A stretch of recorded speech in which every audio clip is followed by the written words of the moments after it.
شکور څه شو فضل څه شو دا نور څه شو په سټیج باندې زه حق ویم زه سچ ویم تکړه دي شي او لیډر دي ووایي دا قربانۍ به موږ ورکوو ولې دا موږ باندې سنډاخ پیښې را مړه سیاست تاسو کوئ تاسو خو اول دې مغزو کې لږ ځان له دا لږ بادام وخورئ دا یو اوټ دی نو نن مړه دا یو اوټ زما دی نو تاسو دا فیسبوک ولې ډک کړی دی تاسو وایئ یو اوټ دی سوځئ مړه تحریک انصاف کې زه د لیډرشپ د وجې نه ځکه رالم چې کله زه مردان ATC ته کله دې عدالت ته ده یو مشر نه زموږ تپوس وکړو نه ده وویې چې یاره دا تاسو باندې څه چل شوی دی بس ویډیوګانې به یې وکړې او خبره ختمه که موږ به ورته ټیلیفون وکړو نه به یې اوچته زه هغې لیډرشپ ته ویم چې تاسو خو به داسې تقرونه کول داسې خبرې به هم کولې چې موږ وایو چې بس بلکل چې یې نو بس تاسو یې نن چې سخته راله نو زه د PTI د ورکر په وجه باندې چې ورکر ته ډېر تکلیف ورسېد د دغې تکلیف ته چې ما کتل او دغه تکلیف ما ته کم درد په دغې رسېدو نو د دغې تکلیف د وجې ما پاکستان تحریک انصاف پرېښودو بس ما څه نشو کولی زه د دې لیډرشپ ته ویم چې یار دا تاسو څه کوئ ستاسو د وجې نه نن ټول ورکر روان دی او انشاءالله د پاکستان تحریک انصاف هر یو ورکر به انشاءالله تعالی عوامي نشل پارټۍ ته انشاءالله ډېر زر تر زره راځي که خیري او یو خبره زه بل هم کوم بعد ډېر ملګري به ما پر فیسبوک وکتل ډېرو موږ ته کنځل وینا وکړه زه ښه خبره ده د هغې خپل یو سوچ ویې کړه خو زه هغې ته هم دا ویم چې تاسو ما ته وایئ ستا مازغه کار نه کوي زما هغه کار نه کوي ستاسو خو کوي که نه لیډرشپ هم تپوس نه کوي څوک هم د تپوس نشته لکه د غونډسکو خلک لتې را باندې چلیږي دویمه خبره دوی یو بله کوي چې ایمل خان د ورکر خلاف لګیا دی او د پاکستان تحریک انصاف ورکر چې دی نو هغه خلکو ته ښایي چې یاره دا نو زه به ده ووایم چې زه کله په ما دا مسله راغله په ما چې کله دا مسله راغله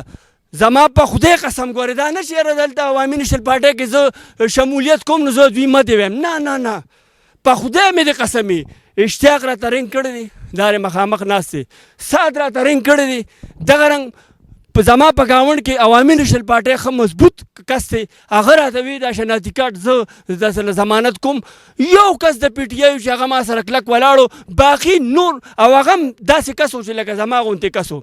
نور موږ له نه چا ټیلیفون کړی دی دی چې خو چې کله نن ولیدل چې په فیسبوک باندې نو هر یو سړی رنګ کوي ما ورپسې موبایل بند کړ دا نه چې زه یارېږم نه په سټیج باندې زه حق ویم زه سچ ویم تکړه دي شي او لیډر دي ووایي نو بیا به زه ووایم چې تا وګټل او ما بیله نو زه دغې خلکو ته هم ویم چې تکړه شئ تاسو عمران خان ګټئ او موږ به ایمل خان ګټو او بیا زه دغې خلکو ته هم ویم دغې مخالفینو ته هم ویم دا چې کوم ما پسې کنځل وینا کوي زه دغې ملګرو ته هم ویم چې عزتمند شئ قدرمند شئ تاسو خو اول وګورئ مړه سیاست تاسو کوئ تاسو خو اول دې مغزو کې لږ ځان له لږ بادام وخورئ او لږ سوچ وکړئ چې د کراچۍ الیکشن یې تاسو نه څنګه وګټه د کشمیر الیکشن یې تاسو نه څنګه وګټه وایي دا خو ورسره چې دی نو دوغلاپن شو دا خو پیسو چلېده نو ولې په سینټ کې عمران خان پرویز خټک ته چې دی سنجراني نه واغشتې ولې په دغې پیسه نه وه چلېدلې دغه رنګ پرویز خټک دا دونه پرویز خټک څه شو شکور څه شو فضل څه شو دا نور څه شو ته ماته ووایه عمران خان وایي چې بېشک بل ټیک ته بالکل قابل سړی موږ هم منو چې قابل یې هوښیار یې سمجدار یې او تا وی چې نو زه عمران خان ته یم چې ته دونه قابل یې او موږ هم وایو چې ته قابل یې خو موږ ستا د قابلیت ته حیران وو چې کوم سړی تا وزیر اطلاعات اخیستی و هغه نن ته وغورځولې او هغه تا نه لاړه پواد چودري و هغه اسد عمر و هغه تا نه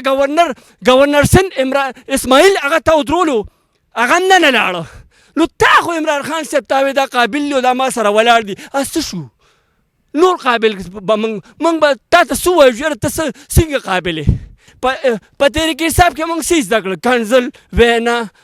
دا پسول فیسبوک باندې دا غلطې خبرې بعد دغه هم کړي نور خو موږ څه نه دي کړي په دې 400 چوک کې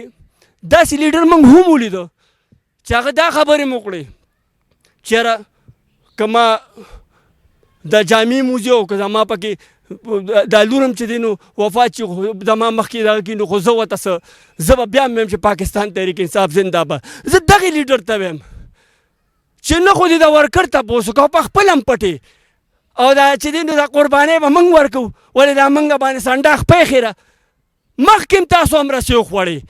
او ګسې موږ خوړې ورکر خوړې اوس هم تاسو یې سیګانو ته ناستې هم رسۍ خورې او موږ ګسې خورو. کله هلته مردان ته تلل او کله دلته راتلل او کله د پولیس ته پټېدل او کله څه کول او کله څه کول. نو زه د ورکر ته یم د پاکستان تحریک انصاف ورکر ته چې وروره زه نه دا وایم چې عمران خان کافر دی زه نه دا وایم چې تاسو په غلطه یې خو تاسو په غلطه دې وخت کې یې چې ستاسو لیډرشپ زمونږ دغه د 400 لیډرشپ دا بالکل نل دی دا زیرو دی د دې د وجې ما عوامي نشل پارټۍ کې شمولیت وکړو. زه تښتېدلی نه یم زه په موقع ولاړ یم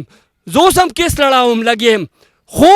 موږ تښتېدو والي خو زموږ دا لیډران خو دې لږ روزي که نه. ډېر کسان پر فیسبوک باندې ما پسې خبرې کوي وایي دا خو یو اوټ دی او دی د څه ډاکټر دی. زه ورته اول وایم چې زه ډاکټر د سیاست ډاکټر یم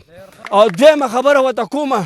چې ته وایې دا یو اوټ دی نو نن مړه دا یو اوټ زما دی نو تاسو دا فیسبوک ولې ډک کړی دی دا وټساپ یې ولې ډک کړی دی بیا خو مو ووایې څه که نه بیا خو چپ ناست یې نن په فیسبوک باندې صرف ډاکټر منصور دی او دا د دې وجې نه دی چې زه فخر باچا خان ولی خان ایمل خان سره نن رالم شمولیت مې وکړو ما ته انشاءالله نور هم زما مقبولیت اوچت شو او تاسو وایې یو اوټ دی سوځئ مړه. عمران خان د پاکستان دپاره چې څه کړي دي چې څه کړي نو په هغې کې پرویز خټک دپاره یې کړي دي او دغه رنګ فواد چودھري لی کړو ګورنر عمران اسماعیل لی کړو د نورو اسد قیس دې خو ټولو غلاګانې کړي دي. په بي آر ټي کې وګوره کم حال و زموږ لیډرشپ پټ دی هغوی وایي زموږ جیل کې صاحب بندېږي موږ ورته دا موږ دونه تکړه یو چې موږ به پکې ناست یو تاسو په کورونو کې اے سیګانو ته ناست یې. زموږ ایم پي ایز ایم دي انور تاج شو عارف احمدزی شو فضل خان شو شکور خان شو دا څونه ایم پي ایز ایم ان ایز دي نو دوی بالکل خاموش دي او دوی خو ځکه وایي چې موږ تپوس کوو نو کور کې باقاعده ناست دي اے سي ته نو په هغې باندې چې دی نو یو دغه وکړي یو کلیپ وکړي په موبایل باندې وایي موږ د پارټۍ تپوس کوو د ملګرو نو څنګه تپوس کوئ تپوس خو چې کوئ نو راشئ د ورکر غریبانانو له کرهي ورکړئ دوی له ګاډو بندوبست وکړئ څونه سخته ګرمي ده نو دغه خبرې دي دی خو بالکل چې دی نو خاموش دي او روز هم نه او که راووتو نو بس بلې پارټۍ ته مړئ نو روز هم نه. او زه خو به ده ووایم چې زما خو به ذهن ډېر په سیاسي لیول سره کمزوري وي خو زه درته حقیقت وایم چې نیکسټ ټایم دا اوس عمران خان دی افیس صاحب دی بس د هغې خپلو کې حساب کتاب دی نو لوبه خو ډېره ګډه وډه ده او زه خو وروره د انټرنیشنل هیومن رایټس ډپټي جنرال سیکورټي زه خو پاک آرمي زنده‌باد زه خو د هغوی دپاره کار کوم ادارو دپاره زه خو فضل خان سره نور داسې تقریبا دې وخت کې به نور څه خبرې نه نو داسې نور څه خبرې نشته او ایمل چې دی نو ته یار لکه زه دا چشمدید کویم یار ما سره دا ټول ولاړ دي مالي جاني سپورټر څه ته ولاړ دي او دا نه چې دې اشتیاق ما ته ویلي ګورې پارټۍ ته ګورې دا ته نه یم چې راوړه زه په خپله ګورې عوامي نشل پارټۍ ته راغلی یم په خپله نو زه پوهته یم چې هغوی سره نور څه خبرې دې وخت کې شتې نه بس که څه ویلو لکه دا اسد عمر دی نورو په شان دی ډسمس کوي او روزي نه میدان ته دې روزي بي بي اے دې وکړي بیا به پته ولګي او حالات جیل ته لاړ شي پته به ولګي چې دوی څه وایي زه خو ترې لاړم نو چې زه لاړم د څه وجې نه لاړم ما خو تاسو ته خپله وجه وښوله چې دوی به بیا له څه وجې نه ځي نو عمران خان دی بس ټیک ته چې دوی وایي موږ یې راولو را دي ولو تکړه دي شي ما ورته د حافظ صاحب او د حساب کتاب دی بس چې څه جوړېږي الیکشن کې خو را روان چې څنګه د کراچۍ او د کشمیر الیکشن و زما چې څونه کال را روان وخت کې هم همدغه حساب کتاب دی.